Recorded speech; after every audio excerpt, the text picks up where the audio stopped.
Selamat siang semuanya, perkenalkan nama saya Tessa Onika Karina Mei Panjaitan.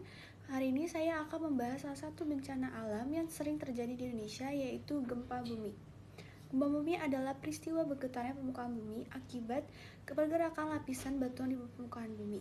Bencana ini bisa terjadi kapan saja dan di mana saja, dan sering kali menyebabkan kerusakan besar serta korban jiwa. Melalui tayangan ini, saya ingin mengajak kita semua untuk memahami penyebab, dampak, dan solusi dalam menghadapi bencana gempa bumi, serta pentingnya menerapkan nilai-nilai konservasi dalam kehidupan sehari-hari. Nilai-nilai konservasi sangat penting dalam mengurangi resiko bencana dan memperkuat ketahanan masyarakat.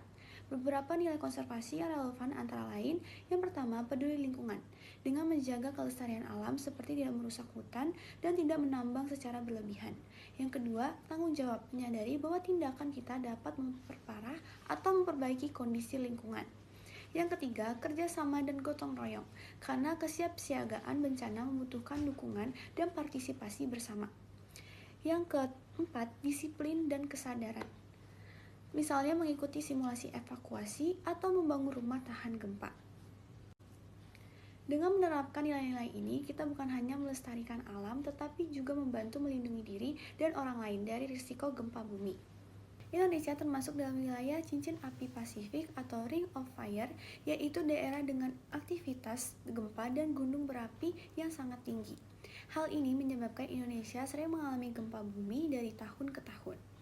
Contoh nyata yang paling dikenal adalah gempa bumi dan tsunami di Palu, Sulawesi Tengah pada tahun 2018. Gempa dengan magnitudo 7,4 mengguncang wilayah itu dan diikuti tsunami yang melanda pesisir Palu dan Donggala. Bencana tersebut menewaskan ribuan orang, merusak ribuan rumah, sekolah, dan infrastruktur, serta menyebabkan trauma mendalam bagi masyarakat sekitar.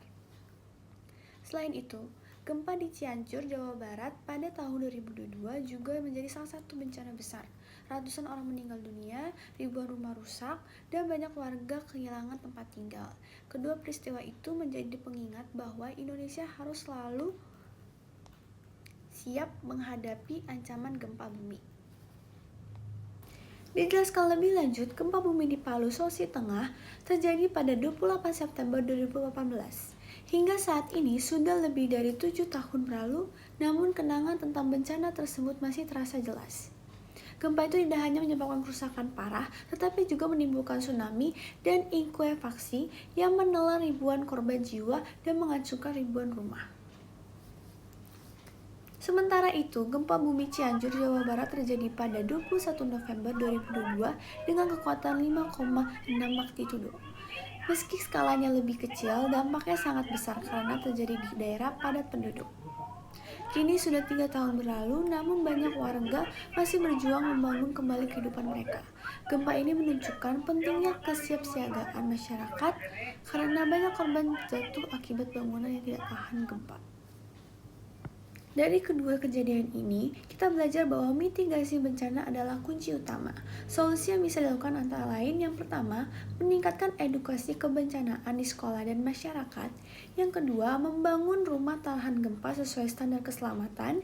Yang ketiga, pemerintah dan masyarakat harus aktif melakukan simulasi evakuasi secara rutin. Yang paling terakhir dan yang tidak kalah penting, menjaga lingkungan karena kerusakan alam dapat memperparah dampak gempa. Berikut ini adalah mitigasi yang bisa dilakukan untuk menghindari bencana gempa bumi. Langkah pertama yaitu berlindung di balik meja di dalam ruangan. Itu adalah langkah yang paling awal yang bisa dilakukan. Karena di saat gempa di dalam ruangan akan menambah resiko terjadinya korban jiwa. Oleh karena itu kita tidak boleh di dalam ruangan tertutup, apalagi di dalam ruangan bertingkat. Langkah ini adalah langkah yang sangat mudah tetapi sulit untuk dilakukan karena dalam keadaan seperti itu kita akan merasakan rasa panik yang sangat tinggi. Langkah yang kedua adalah ikuti arahan dari petugas setempat. Langkah yang ketiga, jika Anda berada dalam ruangan bertingkat, segera keluar dari ruangan tersebut. Usahakan keluar dengan perasaan yang tidak terburu-buru dan tenang. Sekian langkah mitigasi yang dapat dilakukan. Bencana mungkin tidak bisa kita hindari, tetapi kesiapsiagaan bisa menyelamatkan banyak nyawa. Mari kita belajar dari Palu dan Cianjur agar di masa depan kita lebih siap, tangguh, dan saling peduli. Terima kasih sudah menonton. Semoga tayangan ini bisa menambah kesadaran kita semua tentang pentingnya mitigasi bencana. Sampai jumpa.